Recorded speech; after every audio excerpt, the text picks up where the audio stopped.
Koneksi antar materi modul 1.4 tentang budaya positif. Salam dan bahagia dari saya Sri Mustika, calon guru penggerak angkatan 10. Setelah mempelajari modul 1.4 tentang budaya positif, saya memahami bahwa budaya positif lahir dari disiplin positif.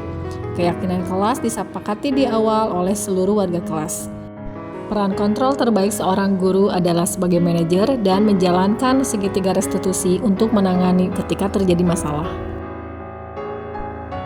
Disiplin positif kita sehari-hari akan menghasilkan budaya positif. Menurut dosen, ada alasan manusia berperilaku, yaitu ada motivasi ekstrinsik dan motivasi intrinsik. Motivasi ekstrinsik bisa berupa karena ingin mendapatkan imbalan atau karena menghindari hukuman. Dan motivasi intrinsik adalah karena dia ingin menjadi seseorang yang memiliki nilai-nilai positif sesuai yang dia yakini.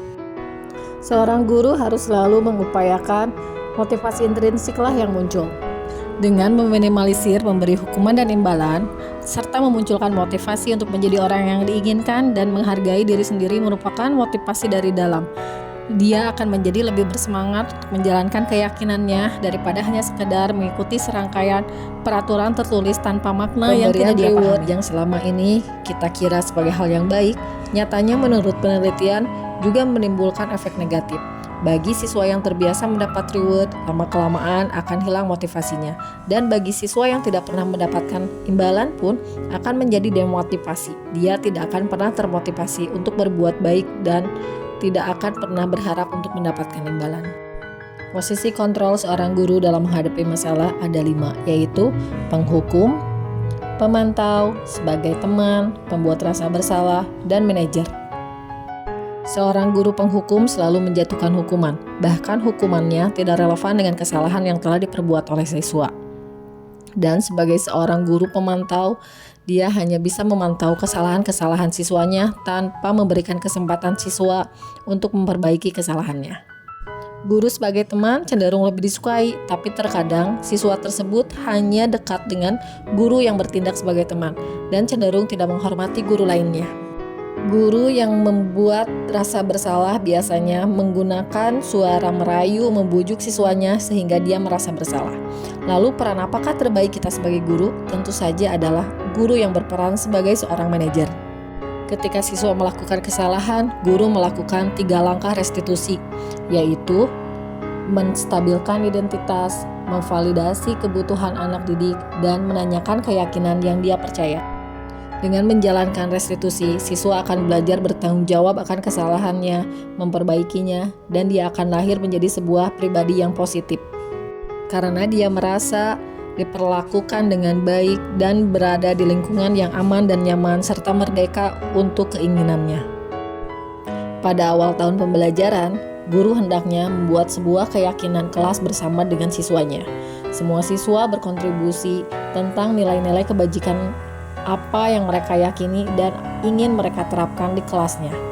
Keyakinan kelas ya yang akan kita buat, bukan hanya sekedar kesepakatan kelas.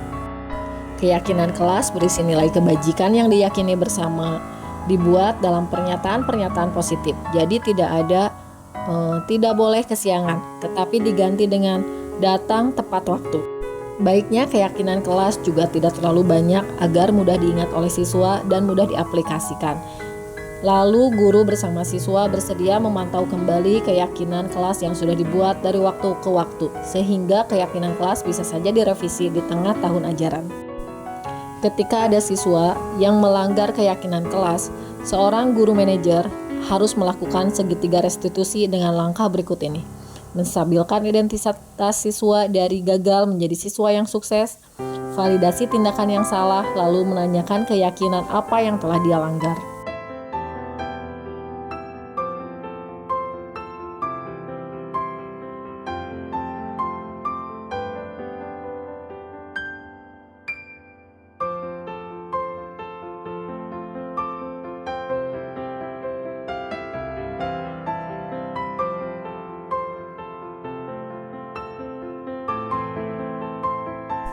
Pemahaman saya tentang disiplin positif, teori kontrol, teori motivasi, hukuman dan penghargaan, kontrol posisi guru, kebutuhan dasar manusia sudah baik.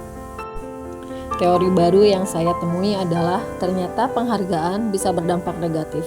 Dan selama ini posisi guru sering dalam hanya posisi teman atau pemantau saja.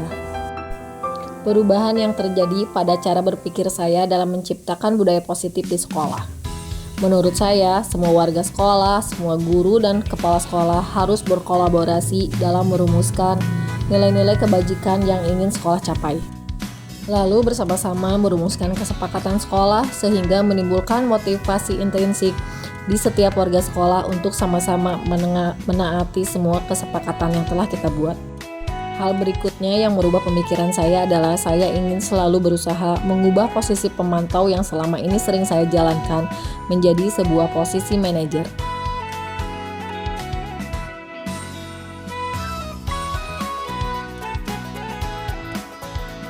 Pengalaman yang pernah saya alami terkait budaya positif di sekolah adalah merevisi keyakinan kelas yang berisi kalimat negatif menjadi kalimat positif dan mulai membiasakan diri memegang posisi kontrol manajer ketika terjadi pelanggaran. Hal yang sudah baik adalah disiplin positif telah mulai tumbuh, tapi yang masih perlu diperbaiki adalah menerapkan segitiga restitusi yang lengkap. Posisi kontrol yang selama ini sering saya pakai adalah sebagai seorang teman. Saya kira mereka akan menjadi mudah dikendalikan ketika kita berperan sebagai temannya. Tetapi pada kenyataannya, mereka menjadi kurang menghormati guru lainnya. Setelah saya mencoba posisi kontrol sebagai seorang manajer, siswa menjadi lebih tenang, bertanggung jawab, dan memahami kesalahannya.